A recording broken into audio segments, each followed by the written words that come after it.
మన ప్రభువు రక్షకుడు యేసుక్రీస్తు వారి నామములో అందరికీ వందనాలండి. ఈ సంబంధించిన పాస్టర్ గారికి కూడల్స్ మీ అందరికీ వందనాలండి. దేవుడు మనందరినీ తన కృప చేత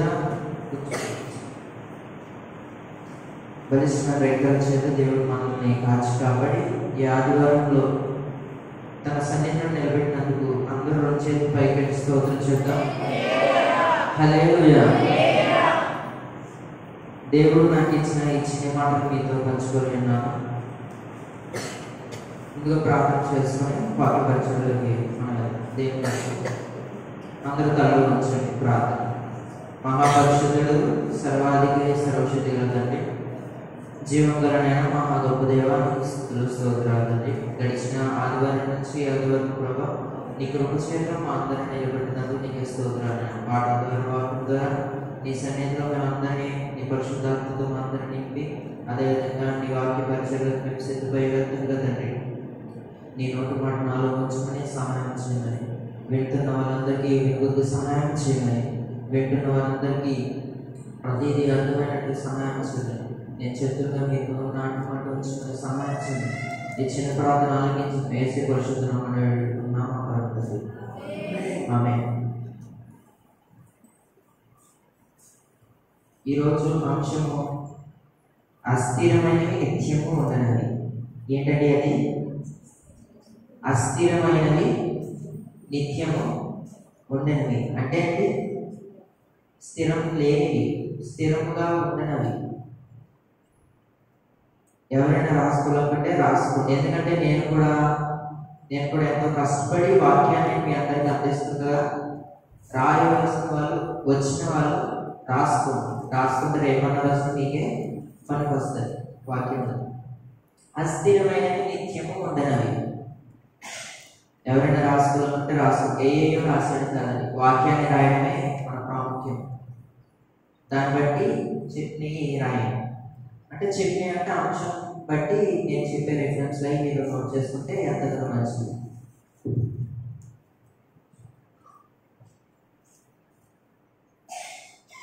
అస్థిరమైనవి నిత్యము ఉండనివి ఏంటంటే అసలు అస్థిరమైనవి అసలు నిత్యం ఉండనివి ఏంటి? ఈ కాలంలో కానీ రాబోయే కాలంలో కానీ జరిగిన కాలంలో కానీ స్థిరంగా లేనివి ఏంటంటే అసలు నేను ఈ అస్థిరమైనవి నిత్యం ఉండనివి అనే అంశంలో నేను 7 మాటలు మీతో పంచుకోవాలనుకుంటున్నాను. 7 మాటలు మీతో పంచుకోవాలనుకుంటున్నాను. దాంట్లో మొదటిది అందము, రెండవది మనుషుల ప్రమాణాలు. ఏంటంటే రెండవది మనుషుల ప్రమాణాలు. మొదటి అందము, రెండవది మనుషుల ప్రమాణాలు, మూడవది సంపద, నాలుగవది రేపటి దినము, ఐదవది స్నేహము, ఆరవది జీవము, ఏడవది ఈ లోకమహిమ. ఏంటంటే మరొకసారి చెప్తాను. అందము మొదటిది, రెండవది మనుషుల ప్రమాణాలు, మూడవది సంపద, నాలుగవది రేపటి దినము, ఐదవది స్నేహము, ఆరవది జీవము, ఏడవది ఈ లోకమహిమ. ఈయనంటారా అస్థిరంగా నిత్యం ఉండనివి నేను చెప్పినానంటారా స్థిరంగా లేనివి.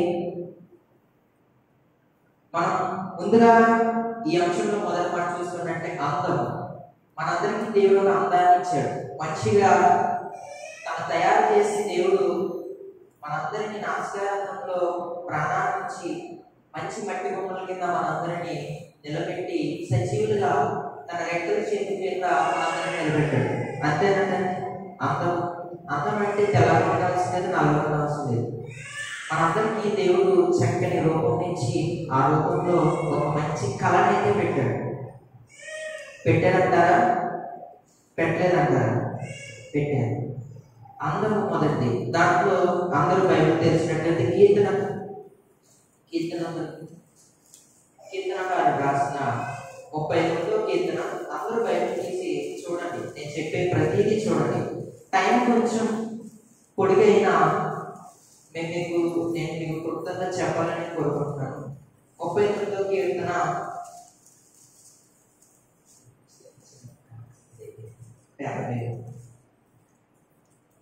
39వ కీర్తన క్షమించండి 11వ వచనం చదవండి. దోషములను బట్టి నీవు మనుషులను గద్దింపులతో శిక్షించినప్పుడు చెమట కొట్టిన వస్త్రం వలె నీవు వారి అందరూ చెడగొట్టేది. చాలా నరులందరూ బట్టి ఊపిరి పట్టేవారు. ఇక్కడ అందం మొదటిది 7 మాటలు చెప్పాను.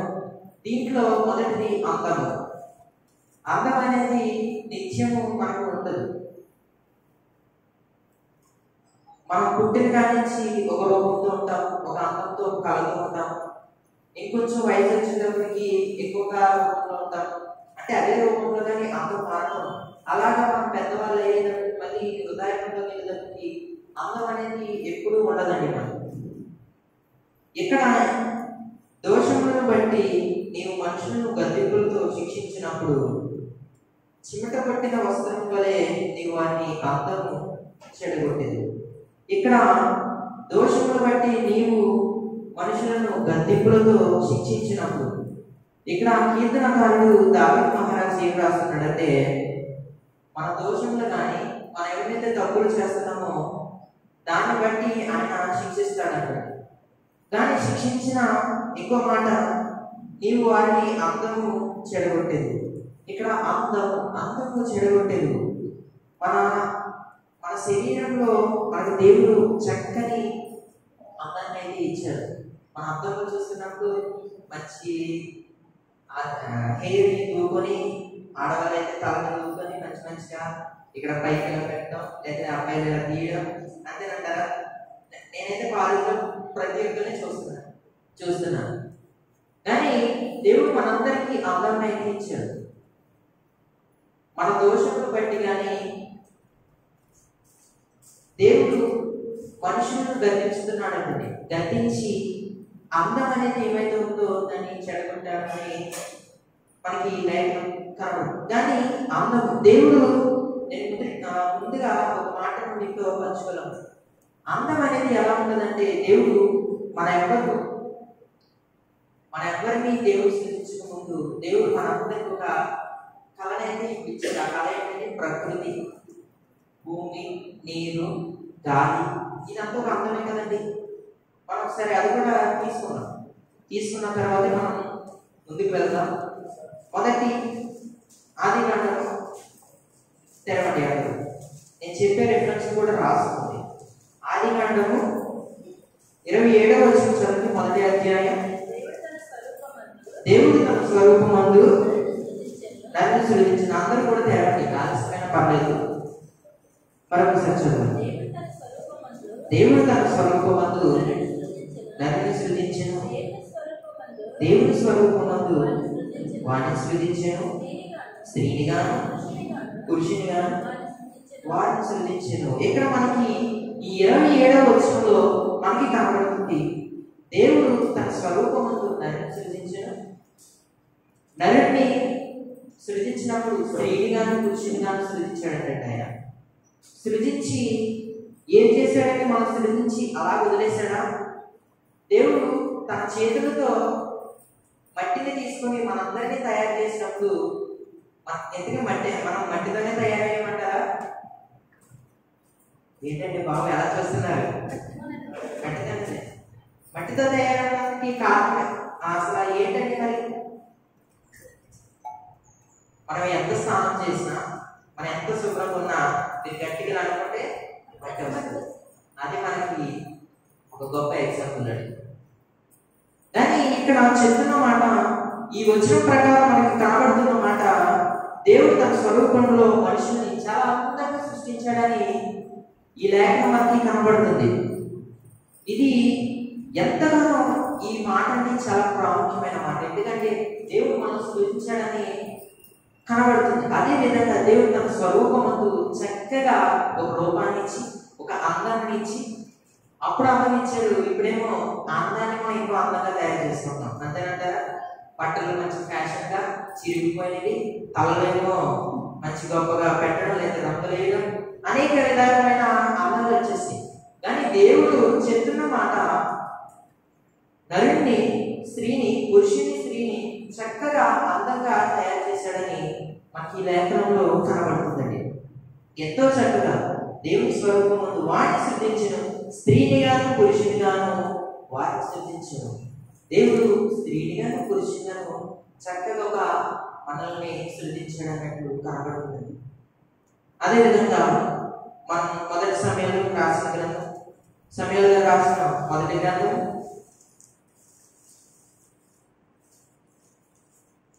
16వ అధ్యాయం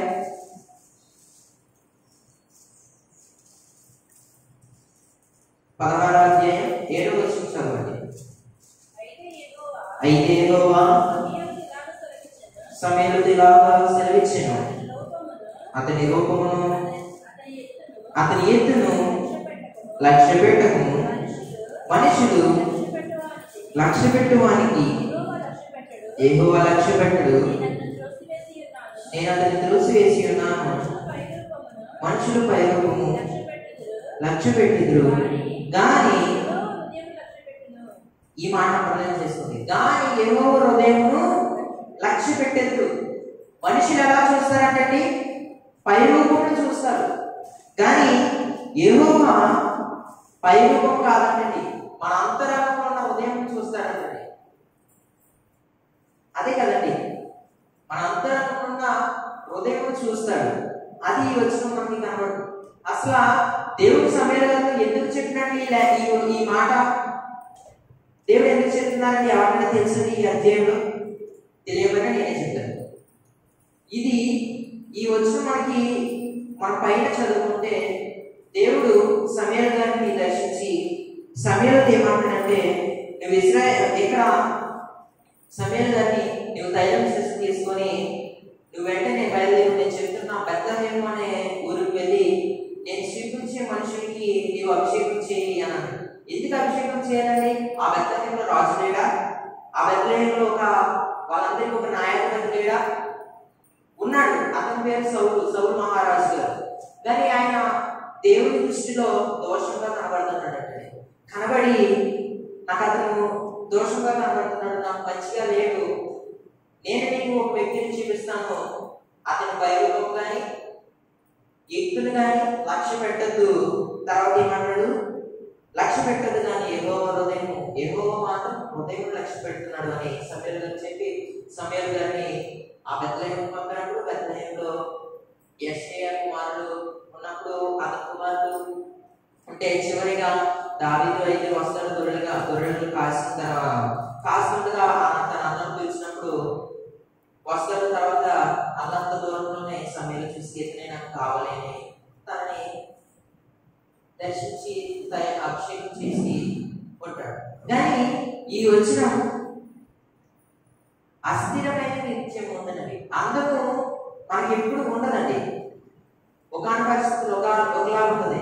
అంత ఎందుకండి, గట్టిగా మీరు రోడ్డు మీద వెళ్తున్నారు, మీకు ఏదైనా చిన్న యాక్సిడెంట్ అయింది, మీ మొహానికి చేతికో కాలుకో సంథింగ్ మీ బాడీ పార్ట్స్ ఏదైనా తగ్గింది, అప్పుడు మీరు ఏం చేస్తారు? మీ అందం ఉంటుందండి? ఉండదు. ఎందుకు ఉంటుందండి అందం? అప్పుడు వరకు మనం మంచిగా రెడీ అయ్యి, మంచి చీర కట్టుకుని, మంచిగా గాజులు వేసుకుని మనం మంచిగా తయారైనప్పుడు ఈయన మనకి జరగకూడదు జరిగితే అప్పుడు మనం ఏం చేస్తామండి? అలాగే ఉండాలి మనం కాదండి. ఎంతగా ఒక వ్యక్తి అంటే చాలా చక్కగా రెడీ అయిపోయి మంచిగా పౌడర్ రాసి పెర్ఫ్యూమ్స్ కొట్టుకొని చాలా చక్కగా రెడీ అయ్యి బండి మీద వెళ్తున్నాడండి. ఎంతో చక్కగా రెడీ అయ్యి తన ఆఫీస్కి వెళ్తుంటే దారి వచ్చినట్టు కారు అడ్డంగా రావడంతో ఎందుకంటే కారు గుద్దేసి ఏమైంది? తన అందం అక్కడితో ఉందండి? నిత్యం ఉండిపోయిందా? లేదు. తన అందం అనేది పోయింది. ఎంత చక్కగా రెడీ అయ్యాడు కానీ అందం అయితే లేదు. నిత్యం ఉండదు కదండి. మరి నేను వచ్చిన దేవుడు అంటున్నాడు, పైన ఉన్న రూపంలో లక్ష్య పెట్టద్దు, లోపల ఉన్న అంతరంలో ఉన్న హృదయాన్ని నువ్వు లక్ష్య పెట్టు. నేను అదే లక్ష్య పెడుతున్నా, నువ్వు కూడా అదే చూడు సమయాలు అని దేవుడు సమయాలు చెప్తున్నాను. మనం అదే విధంగా ఇంకొంచెం ముందుకు వెళ్దాం. మనకి 7 మాటలు ఉన్నాయి. 7 మాటలు కూడా నేను చెప్పాలి కాబట్టి పరమగీతంలో నేను ముందుకు వెళ్తూ ఉంటాను. పరమగీతంలో 4వ అధ్యాయం బైబిల్ తెరవండి అందరూ చూడండి. పరమగీతంలో 565వ పేజీ. పరమగీతంలో 4వ అధ్యాయం 7వ వచనం చదవండి. నా ప్రియురాలా, నీవు అధిక సుందరివి, నీ యందు కలంకు ఏమీ లేదు. అంతేనంటారా? మన ఎందుకు కలంకు ఏమైనా ఉందండి? ఉన్న వాళ్ళందరూ చేయాలంటే ఉందంటే లేదండి. ఉందండి. అందరిలో ప్రతిదీ దోషం అనేది కనబడుతుంది దేవుని దృష్టిలో, నాతో సహా అందరితో సహా. కానీ ఈ వచనం మనకి కనబడుతుంది. దేవుడు చెప్తున్నాడు తన ప్రజలకు, దేవుడు తన ప్రజలను ఎంతో ప్రేమిస్తున్నాడు. నా ప్రియురా, నీవు అధిక సుందరివి, ఎందుకు ఏమీ లేదు. ఎంత అందంగా దేవుడు ఈ వచనం వర్ణిస్తున్నాడండి. ఆయన ఎంత చక్కగా వర్ణిస్తున్నాడు. ఆదికాండం 1వ అధ్యాయం 27వ వచనంలో స్త్రీని పురుషునికి తయారు చేసినప్పుడు ఎంత అందంగా ఉందండి, ఎంత చక్కగా ఉంది. ఎంతో అందంగా దేవుడు సృష్టించి ఎంత చక్కగా మనుషులను తయారు చేసి ఉంచి ఎంతో అందంగా ఉంచాడు. కానీ ఆ అందం ఏమైందండి? ఆదాము హవ్వ కూడా పోగొట్టుకున్నారు. కానీ ఈ వచనంలో నా ప్రియురాలా, నీవు అధిక సుందరివి, ఎందుకు కలంకం ఏమీ లేదు ఇక్కడ చెప్తున్నాడు. మన యొక్క కలంకం ఏమీ లేదంటండి. ఆయన చెప్తున్నాడు మన యొక్క కలంకం ఉంది, మన దగ్గర తప్పు ఉంది అని మనం అనుకుంటే ఆయన కలంకం ఏమీ లేదు అని అంటున్నాడు ఆయన. అదేంటండి? కానీ దేవుడు మన అందరినీ అంత చక్కగా చూస్తున్నాడండి, అంతగా ప్రేమిస్తున్నాడు, అంత అందంగా చూస్తున్నాడండి. ఆయన ఎంతో చక్కగా చూస్తున్నాడు. ఆయన నీలో కలంకం ఏమీ లేదు. దేవుడు చెప్తున్నప్పుడు మనలో ఉన్న తప్పులు కానీ మనలో ఉన్న ద్వేషములు కానీ ప్రతిదీ మనం తీసుకోవాలండి. ఆయన చెప్తున్నాడు కాబట్టి మరొక వచనంలోకి వెళ్తాం. 1 పేతురు రాసిన పత్రిక, పేతురు రాసిన 1వ పత్రిక 3వ అధ్యాయం. నేను చెప్పిన రెఫరెన్స్ వేసుకోండి, మీకు ఎప్పుడైనా అవసరం వస్తాయి. 1 పేతురు రాసిన పత్రిక, 1 పేతురు రాసిన పత్రిక 3వ అధ్యాయం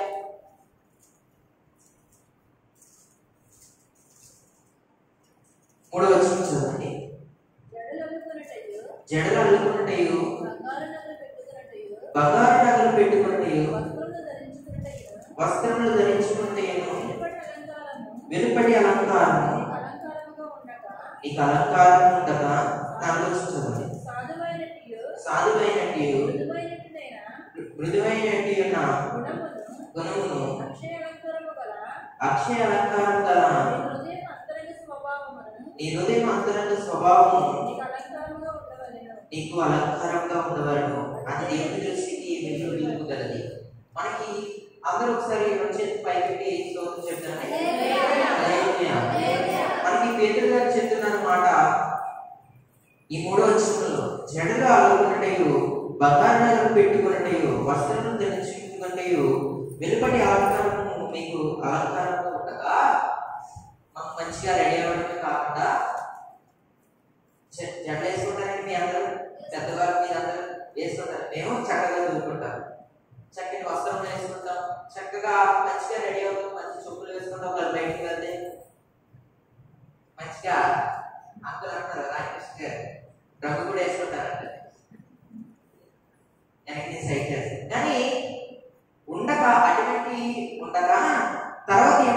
చెప్పాడంటే అక్షయ అలంకారం గల మీ హృదయము అంతరంగ స్వభావము మీకు అలంకారంగా ఉండాలి. మన అంతరంగ స్వభావం ఎలా ఉండాలంటే చక్కగా నీటిగా. దేవుడు చెప్పాడు కదండి, ప్రియురాలా నీవు అధిక సుందరివి, నీలో కలపం ఏమి లేదని ఆయన అంటే మనమేమో పేరు గారికి ఏమన్నారు, జడలేసుకోవద్దు అంతేనంటారా? అటువంటి కాక వేసుకోరండి, తప్పు లేదు. అవి వేసుకోకపోతే బాగు, మనం కూడా అది కూడా పద్ధతి మనందరం. కానీ అవన్నీ వేసుకున్న మనందరం మంచి చక్కగా అలంకారంగా రెడీ అయినా కానీ ఇక్కడ ఏమంటాడంటే ఆయన స్వభావం మీకు అలంకారంగా ఉండాలి. మన స్వభావం ఎలా ఉండాలంటే చక్కని అందంగా చక్కగా ఉన్నప్పుడు అది దేవుని దృష్టికి చాలా విలువైనది. ఎంత విలువైనది? ఎంతో విలువైనది.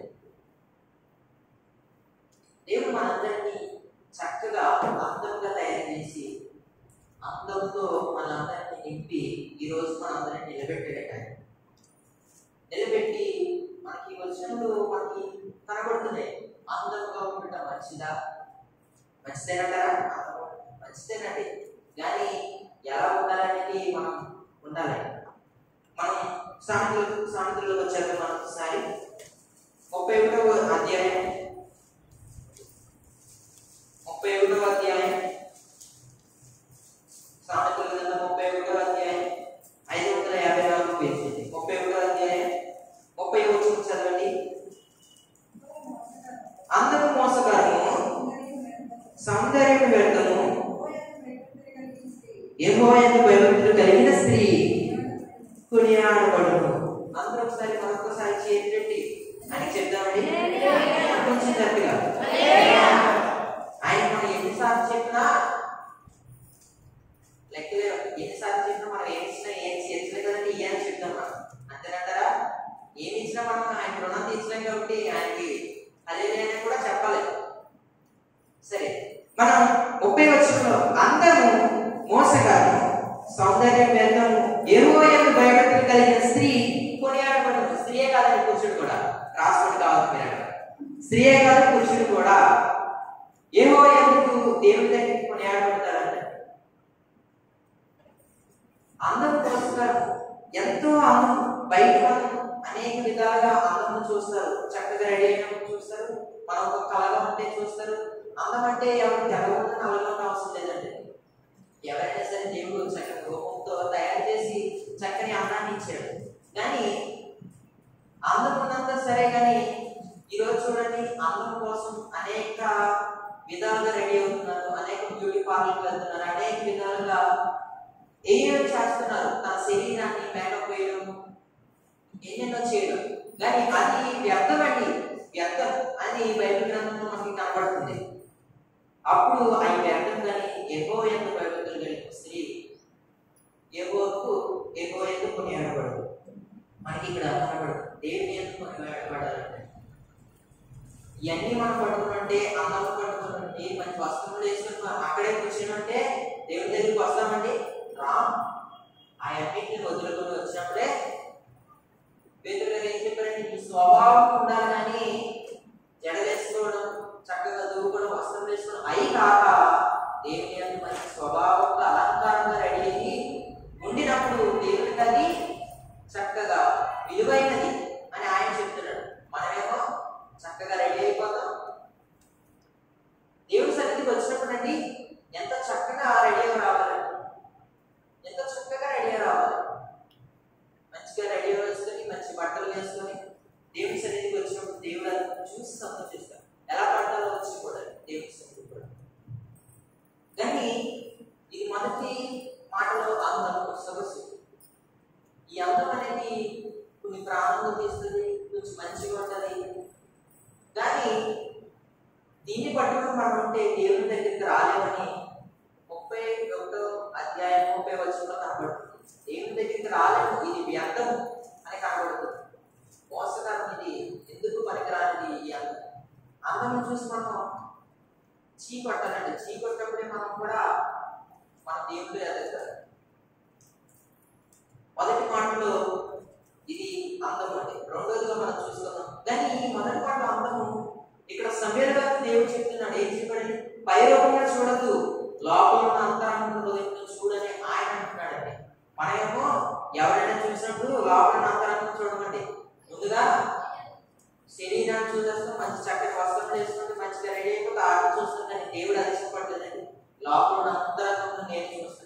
మనం కూడా మనకు ఎలా కనబడాలంటే మన అంతరంగంలో మన హృదయంలో చూసినప్పుడు మన మనసులో చూసినప్పుడు చక్కగా అందముగా కనబడాలంటే అదే కదండి. కానీ అస్థిరమైన నిత్యము ఉండలేదు. మొదటి మనం ముగించుకుని రెండో దాంట్లో వెళ్దాం. మనుషులు ప్రమాణాలు రెండవదండి. మనుషులు ప్రమాణాలు చేస్తారు అనేకంగా. ఎవరైనా ఇప్పుడు మన ఎందుకండి మన సీఎం ఎవరైతే ఉన్నారో ఆయన ప్రమాణం చేస్తారు కదండి, నేను అది చేస్తాను ఇది చేస్తానని. చేస్తారా లేదంటే చేస్తారు. వాళ్ళందరూ చేస్తారు ప్రమాణాలు. కానీ ఆ ప్రమాణాలు జరిగిస్తారా జరిగించరా అని మనం ఆలోచించినప్పుడు కొన్ని జరిగితే కొన్ని జరగదు. అదేవిధంగా మనుషుల ప్రమాణాలతో మనం నమ్మకం పెట్టుకోకూడదని మన బైబిల్ గ్రంథం చెప్తుంది. వాటి వల్ల ఏమి జరగదు అని ఈయన చెప్తున్నాడు. ఆలస్యం ఎందుకంటే మన కీర్తనలు రాసిన కీర్తన 146 కీర్తన ఇక్కడ మనకి చక్కని మాట కనబడుతుందండి. మనందరూ ఎవరెవరికో ప్రమాణాలు ఇచ్చారో మన ప్రమాణాలు చేసేస్తారు. నీకు అది చేస్తాను అది చేసేస్తాను ఇలా ఉంటాను అన్నాడు. ఒకసారి చూద్దాం. 146 కీర్తన 3వ వచనం చదవండి. రాజుల చేతులైనను నరుల చేతులైనను రక్షణ కలగదు వారి నమ్మకం. అందరూ మరొకసారి స్తోత్రం చేద్దాం. హల్లెలూయా. రాజుల చేతులైనను మనుషుల చేతులైనను రక్షణ కలగదు వారిని నమ్మకండి. మనమేమో ఎవరు నమ్ముతామండి? మనుషులు నమ్ముతాం, దేవుని నమ్మం. అంతేనంటారా? నమ్మకండి గట్టిగా. ఈరోజే బయట ఎవరో కానీ అంత ఎందుకంటే ప్రభుత్వం ఏదో అమలు చేసింది, ఇంత అమౌంట్ ఇస్తాం ఇంత డబ్బులు ఇస్తాం అన్నప్పుడు ఈ రోజు ఖచ్చితంగా 11 గంటలు లేదా 12 గంటలకి వచ్చి తీసుకోవాలన్న అవసరం. అన్న వాళ్ళు ఎంతమంది వెళ్తారు? ప్రతి ఒక్కరు చెప్పాలండి. దేవుడు మన స్వభావాన్ని చూస్తున్నాడు. మీ స్వభావం ఏంటంటే ఖచ్చితంగా వెళ్ళిపోతాం. డబ్బు మనకి మరి ప్రమాణం చేశారు కదండి. ఈ రోజు 12 గంటలకు తీసుకోకపోతే మళ్ళీ ఎవరు? అంతే కదండి. ఎవరు ఎవరు అని బాగా ఎందుకు చేస్తున్నాడంటే అన్నీ కూడా పని చేసుకున్నప్పుడు సోమవారం అనే టైంకి చేతికి ఇవ్వరు కాదు. ఆ టైం దాటితే మళ్ళీ చేతికి ఇవ్వరు. అదేవిధంగా రాజుల చేతులైనను ఇక్కడ మన ఊరి చేతులైనను మనకి తెలిసిన వాళ్ళు బాగా ప్రమాణం ఎవరైనా చేసినప్పుడు వారి వల్ల మనకి ఎటువంటి ప్రయోజనం లేదు, రక్షణ కలదు. కానీ దేవుని నమ్ముకోండి అని మనకి కనబడుతుంది. అంతే కదండి. ప్రమాణాలు దేనికండి? అసలు ప్రమాణాలు వివాహమైనప్పుడండి ఈ ప్రమాణం చేస్తారు. ఏమనండి చేస్తారు? నీ భర్తని మంచిగా చూసుకుంటావా? మళ్ళీ పురుషుని దగ్గరికి వచ్చినప్పుడు నీ స్త్రీని బాగా చూసుకుంటావా? కొన్ని ప్రమాణాలు చేస్తారు. కొంతమంది అమలు చేస్తారు, కొంతమంది అమలు చేయలేదు. కానీ చెప్పారు కదండి, నిత్యం ఉండవు. దేనికంటే ఉండాల్సినవి ఉండవు. కొన్ని రోజులు వచ్చేటప్పటికి ఆ ప్రమాణం మర్చిపోతాడు. నేను ఆనాడు చేసిన ప్రమాణం ఏంటండి మర్చిపోయిన గుర్తు రాదు. కొట్టుబడి స్టార్ట్ అవుతుంది. అంతేనంటారా? గొడవలు స్టార్ట్ అవుతాయి. నిత్యం ఉండవు కదండి. మరి అస్థిరంగా స్థిరవాసులు ఉండవు కదండి అని మనకి కనబడుతుంది. రాజుల చేతనైనా అధికారుల చేతనైనా ప్రమాణాలు ఉండవచ్చు. దేనికి మన కింద రోడ్ వేస్తా ఉంటారు. ఈ ప్రెసిడెంట్ గారు కింద ప్రెసిడెంట్ అనుకుంటారు. ఇప్పటికి ఆ రోడ్ వేయలేదు. అప్పటికన్నా పంచాయతీలు మీరే కల్పించుకోండి, మీటింగ్ చేసుకుని రోడ్ వేసి పెట్టని చర్చ కదంటే అదెంత మనండి. ప్రెసిడెంట్ అవన్నీ వేసి పెట్టేస్తున్నాడు. ఆయన వెళ్ళిపోయాడు, ఇంకో ఆయన వచ్చేసాడు. జరిగినాయి అంటారా? జరగలేదు. ఎందుకు జరుగుతాయండి? ఆయన నిత్యం ఉండవు కదండి. మనుషుల క్రమంలో ఎందుకు పనికిరాని. అదేవిధంగా మనకి కనబడుతుంది నరుల చేతులైన రక్షణ కలగదు వారిని నమ్ముకున్నాడు. ఇక్కడ కీర్తనకారుడు రాశాడు, నువ్వు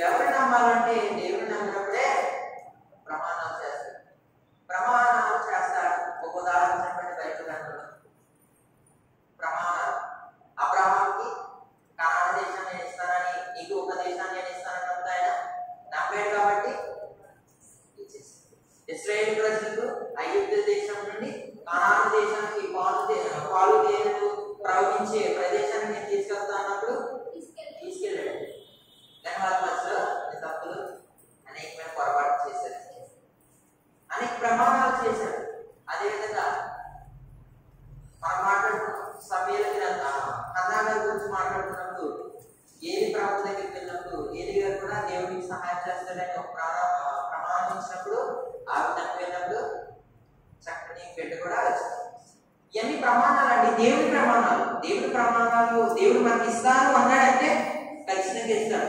ఆ ఇస్తాను అన్నప్పుడు కూడా మనం పొరపాటు చేసామంటే అది రాలేదని మనం అనుకుంటాం, అది ఇక్కడ రాదు.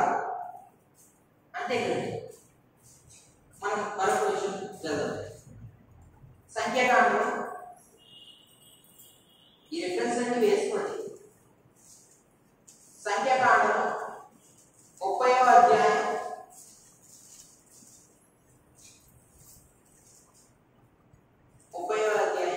2వ వచనం చదువు. ఇది యెహోవా ఆజ్ఞాపించిన సంగతి మరొకసారి చదవండి. ఇది యెహోవా ఆజ్ఞాపించిన సంగతి ఒకడు యెహోవాకు మొక్కుకొని ఎడల లేక తన బద్ధుడగుటకు ప్రమాణం చేసిన ఎడల అతడు మాట తప్పక తన నోటి నుండి వచ్చినదాన్ని నెరవేర్చవలెను. ఈ వచ్చిన ఎవరికైనా ఏమైనా అర్థమైందా? నాకు అర్థం కాదు, చరిత్రగా అర్థమైంది. ఇది చెప్తున్నారు మోషే ఇశ్రాయేలు గోత్రాధిపతులకు ఇట్లా అంటున్నాడు. ఏమంటాడంటే ఇది యెహోవా ఆజ్ఞాపించిన సంగతి ఒకడు యెహోవాకు మొక్కుకొని ఎడలా లేక తన బంధువులకు ప్రమాణం చేసిన ఎడల అతని మాట తప్పక తన నోటి నుండి వచ్చినదాన్ని నెరవేర్చవలెను. ఈ వచ్చినప్పటికి మనకి ఏమిటి అంటే అర్థం, దేవుడికి ప్రమాణం చేస్తామండి. మనం క్రైస్తవుల్లో మనం ఉన్నాం కదండి, మనం ప్రమాణం చేస్తాం. ఏమని ప్రమాణం చేస్తామండి?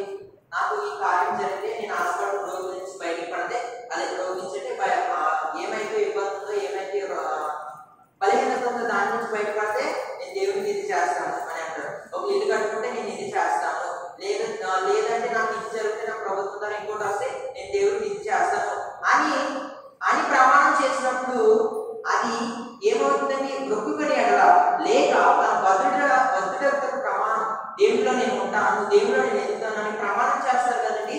ఆ ప్రమాణం చేసిన ఎడల అతడు మాట తప్పగా ఖచ్చితంగా జరిగించాలంటాడు. జరిగించే వాళ్ళందరూ స్తోత్రం చెప్పండి. వినపడతలేదు, మరొకసారి ఈ మాట మనకి కనబడుతుంది. ప్రమాణం మోషే గారు చెప్తున్నారు. ఆయన దేవుడిలో ఉన్నప్పుడు దేవుడికి మనం ప్రమాణం చేస్తాం, అనేక మాటల ద్వారా మనం ప్రమాణం చేస్తాం. అవి ప్రమాణం చేసినప్పుడు ఖచ్చితంగా నెరవేర్చాలని మనకి లేఖనం కనబడుతుంది. ఖచ్చితంగా నెరవేర్చాలని అతడు మాట తప్పగా తన నోటి వచ్చినదాన్ని నెరవేర్చగలడు. ఖచ్చితంగా నెరవేర్చాలండి. అనాగా నెరవేర్చారు కదండి. నాకు బిడ్డనిస్తే తనని సన్నిధిలో వదిలేస్తానని ప్రమాణం చేస్తున్న ఆవిడ ఏం చేసిందండి? అలాగే చేసింది. ప్రమాణం చేసినట్టు విధంగా వదిలివేస్తుంది. అదేవిధంగా మన ప్రమాణంలో కూడా మనం ఏమైనా చేసుకుంటే మీ మొక్కుబడులు ఏమైతే ఉన్నాయో అది దేవుడికి తీర్చాలని లేఖనం మనకి కనబడుతుంది. అలాగే యెహోషువ గ్రంథం 2వ అధ్యాయం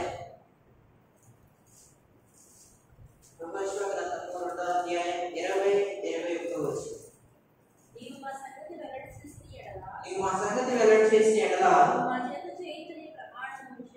నీవు మా చేత ప్రమాణం చేయించిన ఈ ప్రమాణ విషయంలో మేము దోషులు కామని అందుకామె నీ మాట చొప్పున జరుగుతుందా అని చెప్పి వారిని వెళ్ళపంపాను. వారు వెళ్ళిన తర్వాత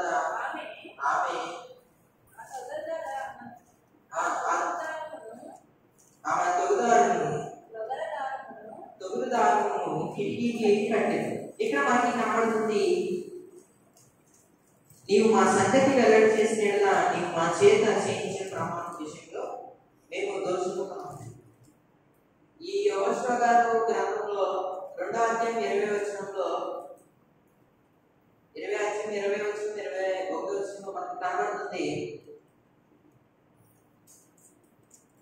ఇక్కడ ఒక ఇద్దరు వ్యక్తులైతే ఒక దేశానికి వెళ్ళినప్పుడు, ఆ దేశంలో ఒక స్త్రీ ఇంటికి వెళ్ళినప్పుడు అనేక సైనికులు వస్తారు. వచ్చిన తర్వాత వీళ్ళిద్దరు నిలుపుతారు. ఎందుకంటే దేవుడు ఆ దేశాన్ని వెలిగించి ఉన్నాడు.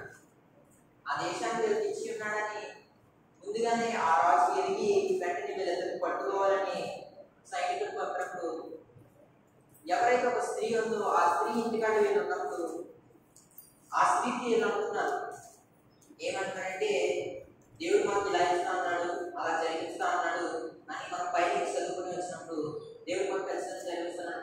అప్పుడు ఆ స్త్రీ ఏమంటుందంటే, నువ్వు ఆ సంగతి వెల్లడి చేసినట్లా నీ మా చేత చేయించిన ఈ ప్రమాద విషయంలో మేము దోషులు కామనిరి. ఇక్కడ కనబడుతున్న మాట దోషులు కామనిరి అని, అందుకు ఆమె మాట చెప్పిన జరుగుగా అని చెప్పి వారిని ఆ ఇంటి నుంచి పంపించిందండి. ఎందుకంటే ఆ మనుషులు ఎవరైతే నెతికినప్పుడు వారు ఆ సైనికులు వచ్చి నువ్వు ఆ ఇద్దరు మనుషులు చూసావా అన్నప్పుడు లేదు, ఇప్పుడే వాళ్ళు వెళ్ళిపోయారు అన్నట్టు మనకు కనబడుతుంది. కానీ ఇక్కడ ఆ స్త్రీకి ఆ ఇద్దరు మనుషులు ప్రమాణం చేశారండి. ప్రమాణం చేసి ఏమన్నారు, ఈ దేశం మాకు దేవుడు ఇస్తా అన్నాడు అని అన్నప్పుడు వాళ్ళు అదే విధంగా మాట ఆమె దగ్గర తీసుకుని ఆమె చెప్పిన మాట వీళ్ళు కూడా నెరవేర్చారు కదండి, మరి ప్రమాణం తీసుకుని. కానీ ఈ వచనంలో మనకు కనబడుతుంది ఈ ప్రమాణం విషయంలో మేము దోషులు కామని, వాళ్ళు దోషులు కామని నిజంగానే అని ఆవిడ దగ్గర నుంచి వెళ్ళిపోయారంటే మనకి ఈ లేఖలో కనబడుతుంది ఈ వ్యక్తులు కూడా ప్రమాణం చేశారంటే ఆమె రక్షిస్తాము, ఆమె ఈ దేశం నుండి రక్షిస్తాము అని అన్నప్పుడు వాళ్ళు ఖచ్చితంగా జరిగించారండి. మనం ఈ అధ్యాయం తర్వాత చదువుకుంటే. కానీ మనుషుల ప్రమాణాలు ఒట్టివి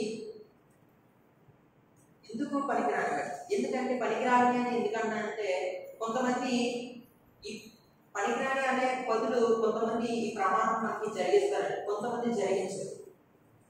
కానీ మనం మరొక విషయం చదువుకున్నాం. 139వ కీర్తన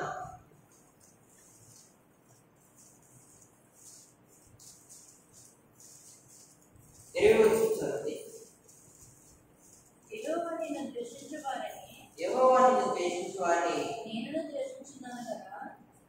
నిన్ను ద్వేషించున్నాను 20వ వచనం కదండి, 20వ వచనం. వారు దురాలోచన చేత నిన్ను గురించి పలుకుదురు, మోసపుచ్చుటకే నీ నామం బట్టి ప్రమాణం చేయండి.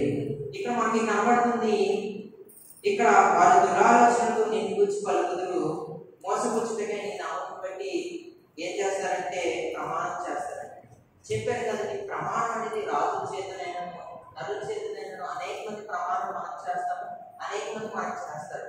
కానీ ఆ చేసే కూడా కొంతమంది ఏమంటారంటే దేవుని నామం ప్రమాణం చేస్తారంటే, దేవుని నామం ప్రమాణం చేస్తారు. ఆ ప్రమాణం మోసపుచ్చుడికే దేవుని మోసపుచ్చుతారంటే వాళ్ళు. మనం అట్టి రీతిగా ఉన్నప్పుడు సంఘం అనేది మనం ఏమైనా మనం దేవుని పట్ల ప్రమాణం చేసుకున్నప్పుడు, తన సన్నిధిలో మనం ప్రమాణం చేసినప్పుడు అది జరిగించాలని మనకి కనబడుతుంది. మనకి రెండోది ముగించుకొని మనం మూడో దానికి వెళ్దాం. మనం ఇంకా ముందుకు వెళ్దాం. సంపద. మనం సంపద అంటే అందరికీ తెలిసిందే, డబ్బు, ఐశ్వర్యం. ఈ సంపద కోసం మనం అనేక చోట్లకి, అనేక పనులకి, అనేక మంది దగ్గరికి మనం సంపాదించడానికి మనం వెళ్తాం. ఎందుకంటే ఈ సంపాదన లేకపోతే మనం అదే భోజనం కానీ మంచినీళ్ళు కానీ మనకు అవి కావాలి కాబట్టి సంపాదిస్తాం. అంతేనంటారా? అంతేనండి. కానీ ఈ సంపాదన ఎటువంటిదో మనం చూసుకుందాం. సామెతల గ్రంథం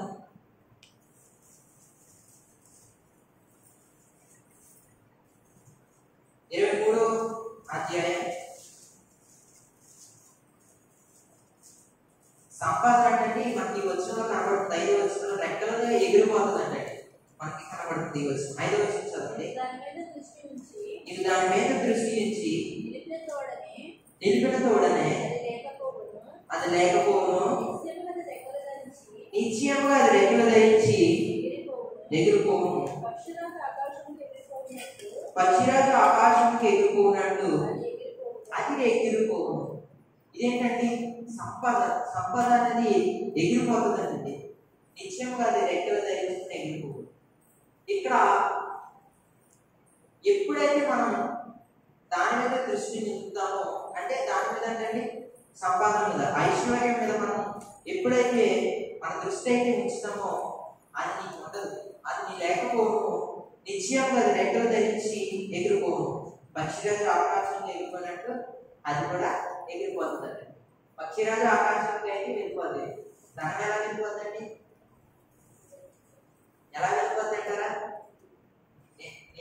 నేను చెప్పమంటారా? మాకు జరిగిన విషయం చెప్పమంటారా? మా ఇంట్లో ఏమైనా కొంచెం ధనం ఉందనుకోండి, ఈ లోపల నెల వచ్చేస్తుంది. మొదటి తారీఖు వచ్చేది డాక్రా శ్రీనిధి, ఇంకేమైనా కట్టాలంటే వెళ్ళిపోతుంది. వెళ్ళిపోయింది కదండి. మరి అప్పుడు లెక్కలు అవసరం లేదండి, మేమే సైకిల్ మీద లేదా బండి మీద తీసుకెళ్తాం. అంతేనంటారా? అంతే. అదేవిధంగా మనం ఎప్పుడైతే ధనం మీద దృష్టి ఉంచుతామో, మనకు అదే కావాలి అదే కావాలి అదే కావాలి అదే కావాలని అంటామో, అది నేను రాను రాను రాను అని ఆది అంటుందండి. మనం ఎప్పుడైతే దాని మీద దృష్టి ఉంచుతామో, ఎప్పుడు అండి మన సంపాదన మీద దృష్టి ఉంచినప్పుడు అది నీకు ఇంకా దూరం అయిపోతుంది. దానికోసం నువ్వు అనేక విధాలుగా ప్రయత్నిస్తూ ఉంటావు, పరిగెడుతూ ఉంటావు, కానీ అది వస్తూ ఉంటుంది, వెళ్ళిపోతూ ఉంటుంది, ఖచ్చితంగా వెళ్ళిపోతూ ఉంటుంది. మన సాల్మన్ రాజు గారి జోబులు ఆయన పాకెట్లో చూస్తే ఇంత కట్ట ఉంటుందండి. ఏం కట్ట? డబ్బులు కట్టాలంతో అక్కడ కట్టాలి, ఇక్కడ కట్టాలి, కొట్లో కట్టాలి, ఈ కట్టాలి. ఇప్పటికీ ఉంటుందండి. ఉంటుందా ఆయన దగ్గర? ఉండదు, ఉండదు. అది వెళ్ళిపోతుంది అంతే. ఈ సంపద అనేది రెక్కలు అంటే వెళ్ళిపోతుంది, మనకు దూరంగా ఉంటుందని అర్థం. అదేవిధంగా ఇదే సామెతల గ్రంథం 13వ అధ్యాయం, దాని మీద దృష్టి నిలపకుండా మనం దేవుళ్ళ దృష్టి చూపితే అది మనకు ఉంటుంది. కానీ 13వ అధ్యాయం 11వ వచనం చదవండి. మోసం చేత సంపాదించిన ధనం క్షీణించిపోవును, కష్టం చేసి కూర్చుకున్నవాడు తన ఆస్తిని వృద్ధి చేసుకున్నాడు. మోసం చేత ధనం సంపాదించుకునేవాడు క్షీణించుకోను. ఇక్కడ ఎవరైనా మోసం చేసి సంపాదించే వాళ్ళు ఎవరైనా ఉన్నారా మీలో? ఉన్నారండి? చెప్పండి ఓ ధైర్యంగా. లేరు. ఏదో ఉన్నట్లు లేదు. అందరూ కష్టపడేవాళ్ళు. కష్టంగా మనం సంపాదించుకొని మన ఇంటిని కానీ మన ఇంట్లో ఉన్న పిల్లల్ని ప్రతి ఒక్కరు పోషించుకుంటాం. అంతేనంటారా? అదేవిధంగా మోసం చేత సంపాదించిన ధనము క్షీణించుకోను, కష్టం చేసి కూర్చున్న వాడు ఆస్తిని వృద్ధి చేస్తాడు, ఆస్తిని పెంచుకుంటాడంటే కష్టం చేత.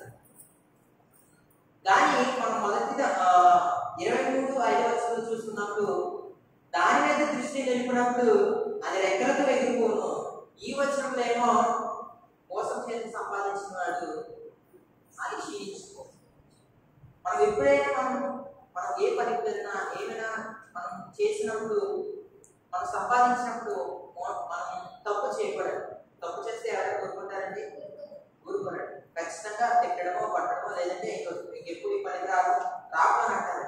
అటువంటి కాక కష్టంగా మనం సంపాదించాలని మనకి వచ్చిన కనబడుతుంది.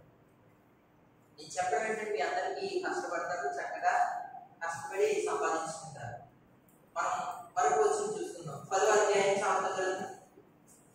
మనకి సామెతల గ్రంథంలో అనేక వచ్చినలు కనబడతాయి. 10వ అధ్యాయం 4వ వచనం చదవండి. బద్ధకంగా పనిచేయవాడు దరిద్రుడవును, శ్రద్ధ గలవాడు ఐశ్వర్యవంతుడవును. అందరూ ఒకసారి స్తోత్రం చెప్తామండి. బద్ధకంగా పనిచేసేవాడు ఏమవుతాడండి? ఐశ్వర్యవంతుడవునా దరిద్రుడు? వెంటారండి వాక్యాన్ని. బద్ధకంగా పనిచేయవాడు దరిద్రుడు, శ్రద్ధ గలవాడు ఐశ్వర్యవంతుడు. నేనంటే ఇదివరకు చిన్న వయసు ఉన్నప్పుడు ఆ మొక్కలు పెట్టడం ఏదైనా నీళ్ళు పట్టడం ఏదో అన్నప్పుడు చేసేవాడు కాదండి, బద్ధకంగా కూర్చునేవాడు. అప్పుడు చేతికి ఏమైనా వచ్చేదండి? ఏమీ రాదు. అదేవిధంగా మనం పని చేసినప్పుడు మంచి బలంగా మంచి యాక్టివ్గా చేస్తేనే ఆ పని త్వరగా ముగించి మనం ముందుకు వెళ్తాం. శ్రద్ధగా వాడు ఐశ్వర్యవంతుడు. మనం ఏమైనా పని చేసినప్పుడు చాలా శ్రద్ధగా చేయాలని మనకి వచ్చిన కనబడుతుంది. ఇదే సామెతల గ్రంథం 28వ అధ్యాయం 19వ వచనం చదవండి. 28వ అధ్యాయం 19వ వచనం. పొలంలో సేద్యం చేసుకున్న వానికి కడుపు నిండా అన్నం దొరుకును. వ్యర్థమైన వాటిని అనుసరించే వారికి ఇంతంతా కాదు. ఇక్కడ మనకి కనబడుతుంది, తన పొలంలో సేద్యము చేసుకున్న వానికి కడుపు నిండా అన్నం దొరుకుతుందంట. మీరు చేసే పనిలో కష్టపడి ఆ పని చేస్తే మీకు ఆ రోజు కావాల్సింది, తర్వాత రోజు కావాల్సింది కూడా మీకు భోజనం దొరుకుతుంది అని కనబడుతుంది. కానీ వ్యర్థంగా పనిచేయవాడు వ్యర్థమైన వాటిని అనుసరించి కలుగు పేదరికము ఇంతంతా కాదండి, అనేక పేదరికం. వ్యర్థంగా మనం ఏమి చేయకూడదు. మనం చేసేది పని కష్టపడినప్పుడే మనకి వస్తుందండి. మనం ఏ పడితే చేసేసి దాన్ని ఏ పడితే చేసేస్తే వచ్చేదని అది వ్యర్థంగా పోతుంది, కానీ మనకు రాదు. మరొక క్వశ్చన్ చూస్తున్నాం. 1 తిమోతిలో రాసిన పత్రిక 1 తిమోతిలో రాసిన పత్రిక 10వ నిబంధన 6వ అధ్యాయం 10వ వచనం చదవండి. ఎందుకనగా ధనాపేక్ష సమస్తమైన కీడులకు మూలము, కొందరు దాన్ని ఆశించి విశ్వాసం నుండి తొలగిపోయి నానా బాధలతో తమ తానే పొడుచుకుంటారు. ఇదేంటంటే ఈ వచనం తిమోతి గారు మనకు చెప్తున్నారు. మనమే పొడుచుకుంటామంటండి. ఎప్పుడు అండి? దాని మీద ఆశించినప్పుడు, విశ్వాసం నుండి కోల్పోయినప్పుడు. మనకి అదే కనబడుతుందండి. విశ్వాసం నుండి తొలగిపోయి నానా బాధలతో బాధపడతామంట. అంతే కదండి. దేవుని సందులో ఎదగాల్సిన టైంలో, రావాల్సిన టైంలో రాకపోతే జరగాల్సినవి అవి జరుగుతూ వెళ్ళిపోతాయండి. జరిగిన తర్వాత బాధపడడం కాదు, జరగకుండే మనం కనిపెట్టుకుంటూ ఉండాలండి. ఎందుకనగా ధనాశ్రయంతో సమస్తం కీడు మూలము, కొందరు దాన్ని ఆశిస్తారంట. దాన్ని ఆశిస్తారు. ధనాన్ని ఎప్పుడైతే ఆశిస్తారు, డబ్బును ఆశిస్తారు, అప్పుడు అది మనం ఏం చేస్తామండి? దాన్ని ఆశించినప్పుడు మన విశ్వాసం అనేది కొంచెంగా క్షీణించిపోయి దేవుడి ఎదురు మనం తగ్గిపోతాం. అలా ఉండకూడదు. మనకి బాధలు కావాలంటారా? బాధలు ఎవరో వద్దు కదండి, దాన్ని ఎవరో ఆశించు కదండి. నాకు రావాలి, నాకు కావాలంటే ఎవరు ఆశించు కదండి. అందరూ సంతోషంగా ఉండాలి, ఎటువంటి ఇబ్బంది లేకుండా తన కుటుంబాన్ని ముందుకు తీసుకెళ్ళాలని ఆనందం. కానీ ఇక్కడ ఏమంటారంటే మన విశ్వాసం నుండి తొలగిపోకూడదు. మన విశ్వాసం నుండి ఎప్పుడైతే మనం తొలగిపోతామో మనకి ఆటోమేటిక్ గా మన ఇంట్లో కానీ, మన పరిస్థితులు కానీ, స్నేహితులు కానీ, మన ఇబ్బందులు కానీ, మనకి ఏమైతే ఇబ్బంది రావడం కానీ ప్రతి జరుగుతుంది. ఎప్పుడైతే దాన్ని ఆశిస్తున్నామో దేవుని సన్నిధి కూడా ప్రతిసారి ఆదివారం కానీ క్రమకుడికి కానీ మన క్రమంగా తప్పకుండా వస్తే దేవుడు మనందరికీ ఖచ్చితంగా, ఎందుకంటే ముందుగా మనం ధనం అనే దాన్ని మనం ముందుగా దాన్ని పక్కన పెట్టి విశ్వాసం ఉన్నప్పుడే అవి ఆటోమేటిక్గా మన దగ్గరికి వస్తాయి. మార్కు గారు రాసిన సువార్త 8వ అధ్యాయం, మార్కు గారు రాసిన సువార్త 8వ అధ్యాయం 36వ వచనం చదవండి. ఒకడు సర్వలోకమును సంపాదించుకొని తన ప్రాణమును పోగొట్టుకునుట మనకి ఏమి ప్రయోజనము? ఇక్కడ మనకు కనబడుతుంది. మనకి ఏమి ప్రయోజనము? ఒకడు సర్వలోకమును సంపాదించుకొని ప్రాణం పోగొట్టుకుంటా మనకి ఏం ప్రయోజనం? మనం ఎంత సంపాదించినా ఆఖరి విషయాన మన ప్రాణం అనేది ఒకవేళ పోతే ఏమైపోతుంది? అక్కడే ఉంటారు. అది ఒక పాట. సంపాదన కోసమే పుట్టలేదు నీవు, పోయేటప్పుడు ఏమి పట్టుకుని పోను. సంపాదన కోసమే పుట్టలేదు నీవు, పోయేటప్పుడు ఏమి పట్టుకుని పోను. అంతే కదా. ఏమైనా పట్టుకుపోదామండి మనం? ఏమైనా పట్టుకుపోము. అనేక మంది పెద్ద బాగా ఉన్న వాళ్ళు మంచి స్థితిలో మంచిగా చక్కగా జీవించే వాళ్ళు ఎవరైనా చనిపోతే దాన్ని పట్టుకుని వెళ్ళిపోతారండి, పట్టుకెళ్ళరు, అలాగే ఉండిపోతుంది. అదేవిధంగా మనం కూడా మనం ఎంత సంపాదించినా, ఎంతగా మనం పనిచేసి సంపాదించినా దేవుడి సన్నిధిలో ఎదగాలనేదే దీనికి బాగుంది. ఇక్కడ మనం ఎంత సంపాదించినా దేనికి ప్రయోజనం లేదు. ఎందుకంటే మనకి ప్రయోజనం అన్నది ఏంటంటే మన కుటుంబాన్ని పోషించాలి. దానికోసం మనం ఏమైతే మనకు అప్పులు కానీ సమస్య లేదు, మనం దానికోసం మనం సంపాదించి ప్రతిదీ మనం తీసుకుంటాం. కానీ తీర్చుకునే ముందు దేవుల్లో కూడా నువ్వు ఎదుగుతున్నావో లేదో ఆలోచించాలి.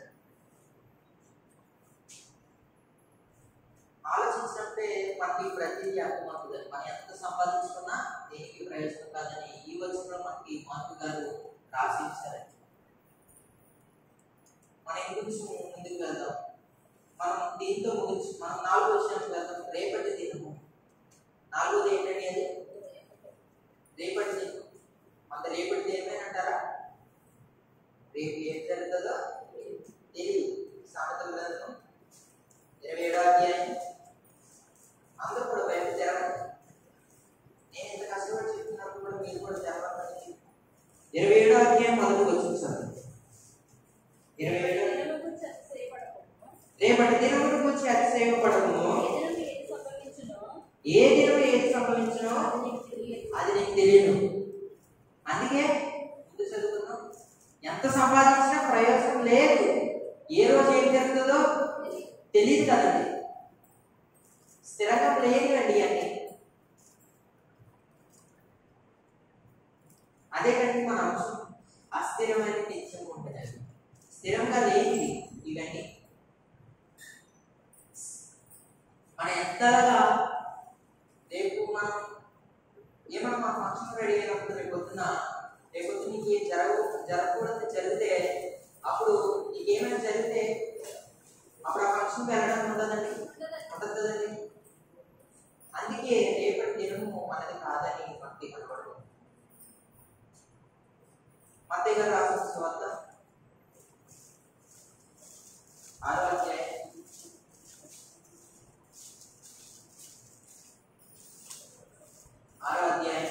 34వ వచనం. 34 6వ అధ్యాయం మత్తయి గారు రాసిన సువార్త. రేపటి గురించి చింతపడకుడి, రేపటి దినము దాని సంగతుల గురించి చింతించు. రేపటి గురించి చింతపడకుడి, రేపటి దినము దాని సంగతుల గురించి చింతించుము. ఈనాటికి ఇక్కడ ఈనాటికి ఆనాటి సాగు మనకి కనబడుతుంది. రేపటి గురించి చింతపడుతుంది. రేపు ఏం జరుగుతుందో ఎవరికి తెలియదండి. అంతెందుకండి, ఈరోజు కాదు, మన శుక్రవారం మన నైట్ 10 గంటలకి మా కాలేజీలో మా ఫ్రెండ్ తన ఇంటిలో చనిపోయాడు. ఎందుకు చనిపోయాడు? ఏయో కారణాలు కాదు.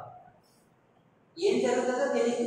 చిన్న వయసు, మాతో పాటు చదువు, మాతో పక్కన కూర్చొని చదువు, సడన్ గా చనిపోయాడు. మేము పొద్దున్న చూసేటప్పటికి కాలేజీలో మాకు తెలుసు. ఏం జరుగుతుందో తెలియదండి.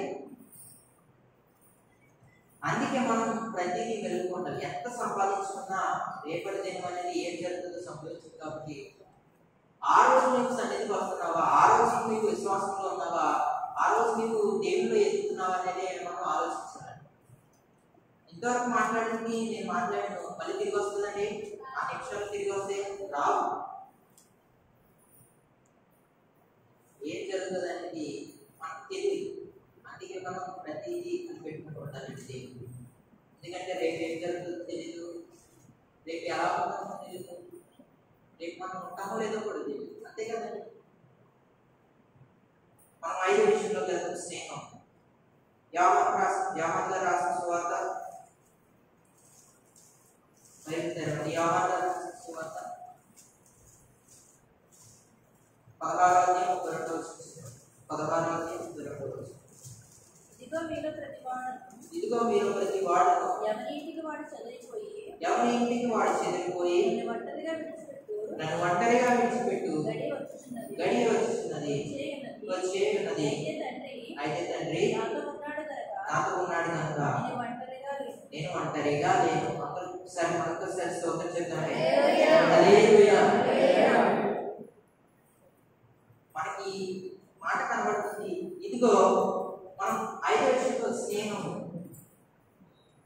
చూస్తున్నట్లయితే, ఇదిగో మీలో ప్రతి వాడును ఎవరింటే వాడికి చెదిరిపోయిన ఒంటరిగా విడిచిపెట్టి గడి వచ్చేయున్నదని అయితే తండ్రి నాతో ఉన్నాడు కనుక నేను ఒంటరిగా లేను.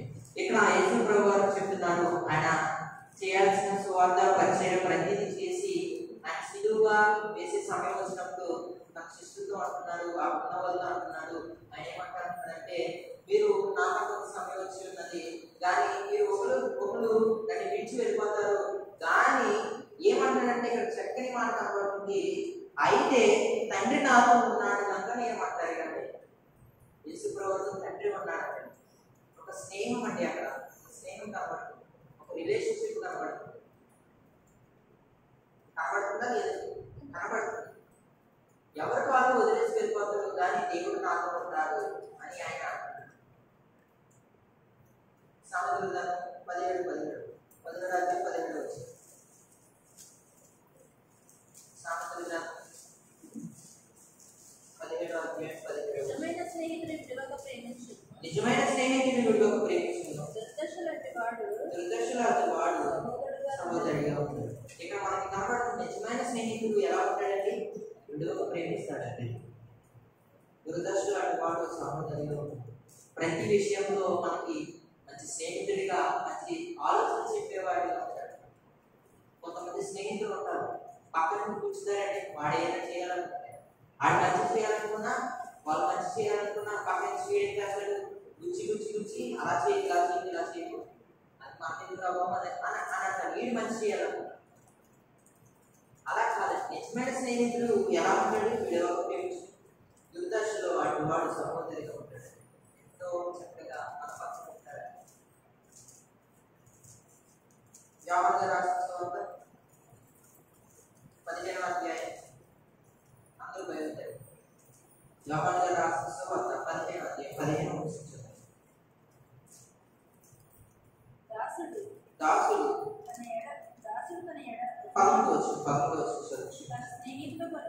తన స్నేహితుల కొరకు తన ప్రాణం పెట్టువాని కంటే ఎక్కువైన ప్రేమ గలవాడు ఎవరు లేడు. ఇక్కడ మనకి వస్తువులో కనబడుతుంది, తన స్నేహితుల కొరకు తన ప్రాణం పెట్టువాని కంటే ఎక్కువైన ప్రాణం పెట్టుగలవాడు లేడు. ఇక్కడ కనబడుతుంది, ప్రాణం పెట్టుట కంటే ఎక్కువగా పెట్టుబడి ఎవరు లేదు. మన కోసం ఎవరైనా చనిపోతారండి? మన కోసం ఎవరైనా తన ప్రాణాన్ని ఇచ్చేస్తారండి? అనేక సీరియల్, అనేక ఎపిసోడ్స్ లో మనం చూస్తాం, నా ప్రాణం నీ ప్రాణం ఇచ్చేస్తాను అన్నాడు. కానీ ఇక్కడ అంటున్నాడు, తన ప్రాణం పెట్టువానికంటే ఎవరు లేడు అని మనకి కనబడుతుంది. మన కోసం ఇంకొకరు ఎవరైనా ప్రాణం పెట్టగలరండి? ఇంకొకరు మన కోసం ఎవరైనా చేయగలరా? ఏమైనా కొంతవరకు చేస్తారు, ఏమైనా చేయవలసిన అన్ని చేస్తారు, తర్వాత మనం విడిచి దూరంగా ఉంటారు. ఎందుకంటే వాళ్ళు కూడా తెలుసు కాబట్టి ఇది మనం చేయము, మనం ఏం చేస్తాము. అందుకే నిజమైన స్నేహితులు విడువక ప్రేమించు. అట్టి స్నేహితులు మనకు కావాలని మనం ప్రార్థించారు. సామెతల గ్రంథం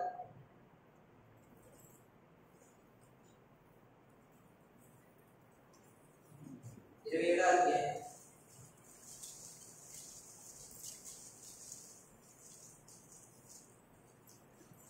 అధ్యాయం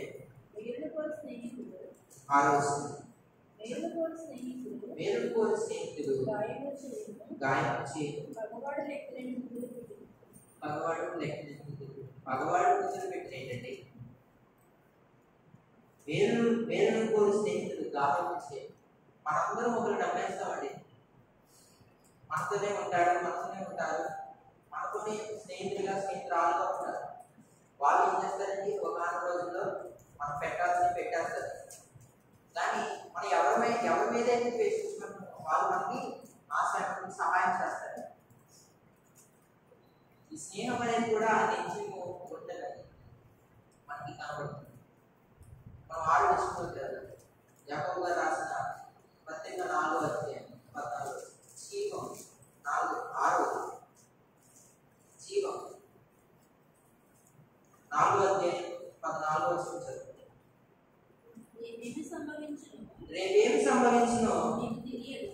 తెలియదు ఈ జీవం ఏ పాటిది కొంతసేపు కనబడి అంతలోని మాయమైపు ఇక్కడ మనకి కనబడుతుంది. కొంతసేపు కనబడి అంతలోని మాయమనే మన జీవం ఏ పాటిది అన్నాడు. రేపు ఏం జరుగుతుందో మనకు తెలియదు. మీ జీవము ఏ పాటిది? మన జీవం, మన శరీరం ఏ పాటిదండి? దేవుడు మనకు చక్కగా మనకు జీవం అయితే ఇచ్చాడు. కానీ మనం దాన్ని ఎలా ఉపయోగించుకుంటాం, మనం ఎలా ఉంటున్నాం, రేపు ఏం జరుగుతుందో మనకి ప్రతి ఒక్కరు మన రేపు నాకు ఇలా జరుగుతుంది అని మనకి తెలిసిపోయే వాళ్ళు ఉన్నారండి. ఎవరైనా లేదు కదండి, దేవుడికి తప్ప. అదేవిధంగా రేపు ఏం జరుగుతుందో ఎవరికి తెలియదు. కొంతసేపు కనబడి అంతులను మాయమే వంటిది మన జీవితం. కొంచెం మనం ఎందుకు రావణగా రాసిన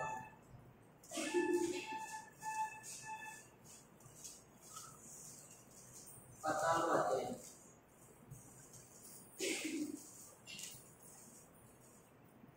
6వ వచనం. యేసు నేనే మార్గము సత్యము జీవము, నా ద్వారానే తప్ప ఎవరు తండ్రి ఎదుగు రాడు. మనకి ఈ వచనంలో కనబడుతుంది యేసు అంటున్నాడు, ఆయన నేనే మార్గం, నేనే సత్యం, నేనే ఆయన తప్ప మనకి ఇంకెవరు లేరండి. అదే వచనంలో మనకు కనబడుతుంది. మనకి ఇంకెవరు ఉన్నారండి? మనకి ఇంతలా చెప్పేవారు నేనే సత్యం, నేనే జీవం, నేనే ప్రాణిస్తానన్న ఆయన. అటువంటి వాళ్ళు ఎవరు ఉన్నారంటే మనకి లేదు కదా. అలాగే 3వ అధ్యాయం యోహాను రాసిన సువార్త 3వ అధ్యాయం 16వ వచనం. దేవుడు లోకమును ఎంతో ప్రేమించును కాగా ఆయన తన అద్వితీయ కుమారునిగా పుట్టిన వాని యందు విశ్వాసముంచు ప్రతివాడును నశింపక నిత్య జీవం పొందినట్లు ఆయన ప్రేమించాడు. ఇక్కడ మనం చెప్తున్న మాట, దేవుడు లోకమును ఎంతో ప్రేమించాడు కదా, తన అద్వితీయ కుమారుని మన భూమి మీదకి పంపాడు. అదే విధంగా ప్రతి వాడు నశింపగా తన నిత్య జీవం ఏమైతే ఉండాలో దానికోసం తన ప్రాణాన్ని ఇవ్వడానికి వచ్చాడు అని మనకి కనబడుతుంది. ఆయన చక్కగా మన భూమి మీదకి వచ్చి మనందరి కోసం తన ప్రాణాన్ని ఇచ్చి నిత్య జీవాన్ని మార్గంలో మనకు నడిపించాడు. అదేవిధంగా ఫిలిప్పీలకు రాసిన పత్రిక, ఫిలిప్పీలకు రాసిన పత్రిక 4వ అధ్యాయం కొత్త నిబంధన 188 పేజీ 4వ అధ్యాయం 13వ వచనం. నన్ను బలపరిచిన వాని అయితే నేను సమస్తమును చేయగలను. ఇక్కడ మనకి కనబడుతుంది మనందరినీ ఎవరు బలపరిచారంటే దేవుడే బలపరిచారు. వాళ్ళంటే మనం సమస్తము చేయగలం అని ఈ వచనంలో మనకి కనబడుతుంది. ఈ జీవం కూడా నిత్యం ఉండవండి. మనం రేపు ఉంటామో లేదో తెలియదు, మన ఫ్యామిలీ ఏమైపోతుందో తెలియదు, అంతే కదండి. అదేవిధంగా మనం 6 విషయాలు మాట్లాడుకున్నాం, 7 విషయంలో మనం వెళ్దాం, మనకి సమయం కూడా అయిపోతుంది. మొదటి పేజీలో రాసిన పత్రిక 1వ అధ్యాయం 4వ వచనం. ఈ లోక మహిమ. మొదటి పేజీలో 1వ అధ్యాయం 24వ వచనం చెప్తుంది. సర్వశరీరులు గడ్డిని పోలిన వారు వారి అంతమంది గడ్డి పువ్వు వలె ఉన్నది, గడ్డి ఎండును, దాని పువ్వులు రాదు. అయితే ప్రభు వాక్యం ఎల్లప్పుడూ నిలుచును. మనకి దీన్ని చూస్తే అర్థమయ్యే విషయం, ఇక్కడ మనకి కనబడే విషయం ఏంటంటే సర్వశరీరులు మనం ఏవైతే గడ్డిని పోలిన వారు అందమంతయు గడ్డి వలె ఉన్నది. ఇక్కడ మనకి పేతురు గారు చెప్తున్నారు. కానీ అయితే ప్రభు వాక్యం ఎల్లప్పుడూ ఉంటుంది. ఇక్కడ మనకి కనబడుతుంది ఈ లోక మహిమలో మనం ఎలా ఉంటామంటే గడ్డిని పోలి వలె ఉంటామండి. పేతురు గారు చెప్తున్నారు, అంతేనంటారా? కానీ ఇక్కడ చెప్తున్న మాట మీరు గడ్డిని పోలి వలె ఉన్నారు సర్వశరీరులు ఎవరైతే అని. కానీ ప్రభు వాక్యం ఎల్లప్పుడూ ఉంటుంది. ఆయన మహిమ మనకి ఎల్లప్పుడూ ఉంటుంది కదండి. లోకాల రాసిన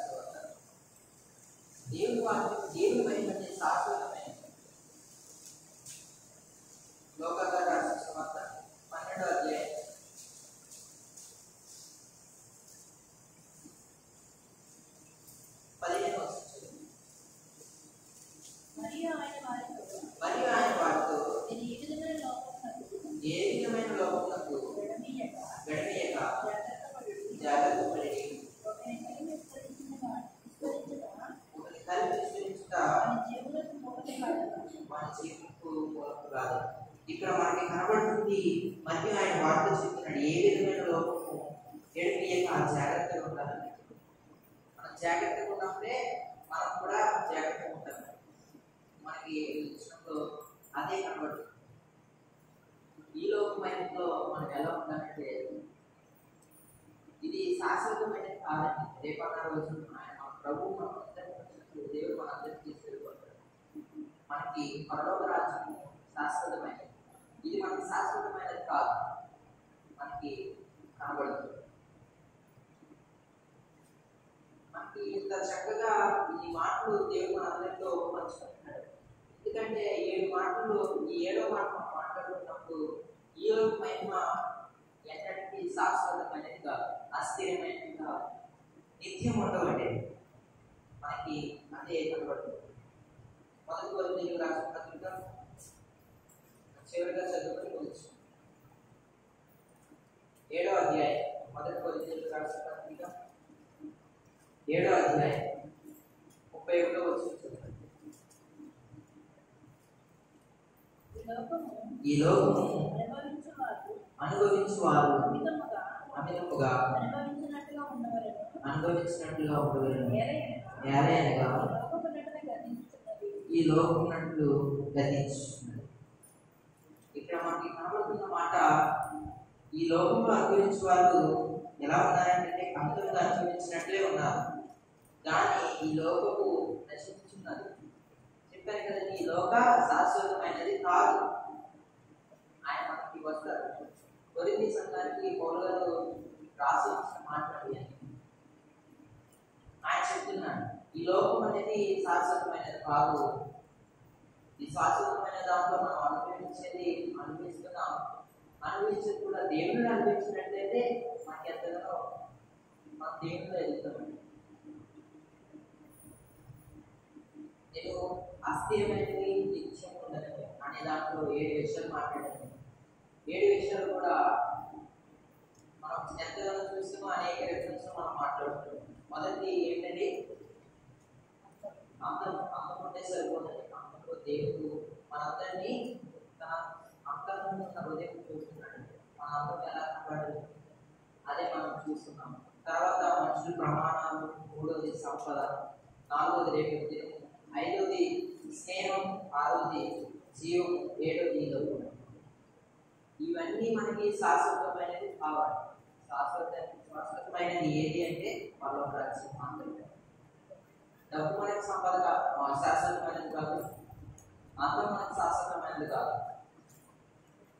మనకు అనేక ప్రమాణాలు అవి శాశ్వతమైనది కాదు, కొంతకాలం వరకు మనకి శాశ్వతంగా ఉండాలంటే శాశ్వతంగా మనకి శాశ్వతమైనది ఏది అంటే పరలోక రాజ్యం. దేవుడు మనకి శాశ్వతంగా ఉన్నదని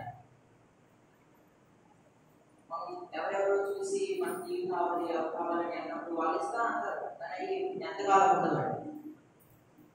డబ్బు ఇస్తానంటారు, ప్రమాణాలు చేస్తారు, నేను అది చేస్తాను ఇది చేస్తానని అనేకంగా. అదేవిధంగా వీళ్ళందరూ చేసినప్పుడు కూడా మనకు అవి శాశ్వతంగా జరుగుతాయి, జరగకపోవచ్చు. రేపటి దినము మనకు కాదండి, ఏది ఏం జరుగుతుందో తెలియదు. 5వది స్నేహం. ఎవరు లేకనే యేసుప్రభువు ఏమంటున్నాడు, గడి వచ్చి ఉన్నది రేపటి, మీరందరూ నన్ను విడిచి వెళ్ళినా నా తండ్రి నాతో ఉన్నాడు. అదే మనకి కనపడదు. తర్వాత జీవం, ఈ లోకమహిమ. ఈ లోకమహిమ అనేది శాశ్వతమైనది కాదు.